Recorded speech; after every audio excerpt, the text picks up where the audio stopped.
Humane lobster cooking, possible or myth? Hello everyone, and welcome to our latest video. Today we're diving into a topic that sparks debate among chefs, scientists, and animal welfare enthusiasts alike. The question we're tackling is there a more humane way to cook lobsters without causing them pain? Do lobsters feel pain?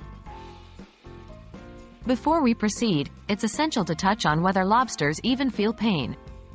The consensus among scientists is not entirely clear, but several studies suggest that crustaceans, including lobsters, likely experience some form of pain. While they may not perceive pain the same way mammals do, it's generally agreed upon that we should err on the side of caution and treat them as if they do. So, in light of this, the question of a more humane cooking method becomes relevant.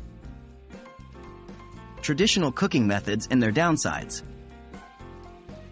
Traditionally, lobsters are cooked by placing them live into boiling water, a method criticized as inhumane by many.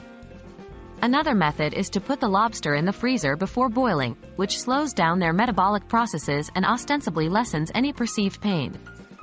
However, both of these methods are questioned for their humaneness. A more humane method? So, is there a more humane way to cook a lobster? The answer is potentially yes. The most widely accepted method is a two-step process involving stunning the lobster and then killing it swiftly. Stunning can be accomplished with an electric shock using a device like a crustastin, which reportedly renders the lobster insensate within seconds. Following this, the lobster can be killed swiftly by inserting a knife into the head. This method aims to minimize the duration and intensity of potential suffering. Thank you for joining us today as we explored this contentious and important topic. While there is still debate surrounding the issue, the most humane way currently known to cook lobsters is likely through stunning and swift killing.